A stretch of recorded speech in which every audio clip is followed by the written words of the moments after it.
இந்த பச்சை வரை இப்ப சீசன், இது கூட கத்திரிக்காய் சேர்த்து ஒரு பொரியல் பண்ணா எப்படி இருக்கும்? அது நீங்க செஞ்சு பார்த்துட்டு எனக்கு சொல்லுங்க. ஒரு 100 கிராம் அளவுக்கு இந்த அவரைக்கொட்டை எடுத்திருக்கேன். இது மொச்சக்கொட்டைன்னு சொல்லுவாங்க. நைட்டே தண்ணியில போட்டு வச்சுட்டேங்க இது. இது கூட நான் ஒரு 3 கத்திரிக்காய், நார்மல் மீடியம் சைஸ் கத்திரிக்காய் 3 எடுத்திருக்கேன். இப்போ ஒரு கடாயில ஒரு 2 ஸ்பூன் அளவுக்கு தேங்காய் எண்ணெய் ஊத்திட்டு, கொஞ்சம் கடுகு, பெருங்காயத்தூள் சேர்த்துக்கலாம். கடுகு பொரிஞ்சதுமே சின்ன வெங்காயம் வெட்டி வச்சிருக்கேன், அதை சேர்த்துக்கலாம். நீங்க பெரிய வெங்காயம் கூட சேர்த்துக்கலாம். கூட கொஞ்சம் கருவேப்பிலையும் சேர்த்துக்கோங்க.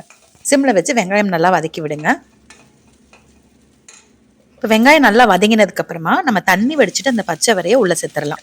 இந்த அவரை கொஞ்சம் லேட் ஆகும் வேகிறதுக்கு, அதனால நீங்க வேணும்னா குக்கர்ல ஒரு 1/2 டம்ளர் தண்ணி ஊத்தி ஒரு 3 விசில் விட்டு ஆஃப் பண்ணிட்டு அது தண்ணி வடிச்சிட்டு கூட இது கூட சேர்த்துக்கலாம். நான் இப்போ இதுல ஒரு 3/4 டம்ளர் அளவுக்கு தண்ணி ஊத்தி கம்ப்ளீட்டா சிம் பண்ணிட்டு மூடி வைக்கிறேன். இப்போ நம்ம எடுத்து வச்சிருக்க கத்திரிக்காயை கட் பண்ணிக்கணும். நான் சன்னமா கட் பண்ணியிருக்கேன். உங்களுக்கு எப்படி வேணும்னாலும் நீங்க கட் பண்ணிக்கலாம். இது கிட்டத்தட்ட ஒரு 7-8 நிமிஷம் வெந்துருச்சு. ஒரு தடவை எடுத்து பார்த்தப்ப வேகல, திருப்பி இன்னொரு 1/2 டம்ளர் தண்ணி ஊத்தி வேக வச்சங்க.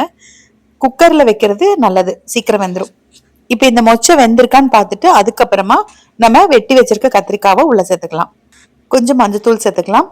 காரத்துக்கு ஒரு 1/2 ஸ்பூன் அளவுக்கு மிளகாய் தூள், ஒரு 1/4 ஸ்பூன் அளவுக்கு கல்லுப்பு போதுங்க.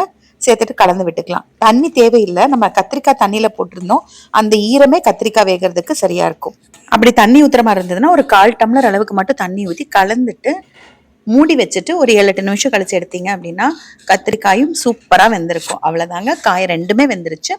அடுப்பு ஆஃப் பண்ணிட்டு கொஞ்சம் தேங்காய் துருவல் சேர்த்துட்டு மிக்ஸ் பண்ணிட்டு அப்படியே சர்வ் பண்ண வேண்டியதுதான். இந்த பொரியல் பாத்தீங்கன்னா உப்பு பருப்பு செய்யற அன்னைக்கு, அதாவது சப்புன்னு ஏதாவது குழம்பு சாம்பார் வைக்கிறோம் அப்படின்னா அதுக்கு தொட்டுக்கிறதுக்கு ரொம்ப அருமையா இருக்குங்க. இந்த மொச்சக்கட்டையும் கத்திரிக்காயும் போட்டு நான் குழம்பும் பண்ணுவேன். இது ரெண்டும் சேர்த்து பொரியலும் நான் பண்ணுவேன். இது போக வேற என்ன டிஷ் பண்ணலாம் அப்படிங்கறத எனக்கு நீங்க கமெண்ட்ல தெரிஞ்சா சொல்லுங்க.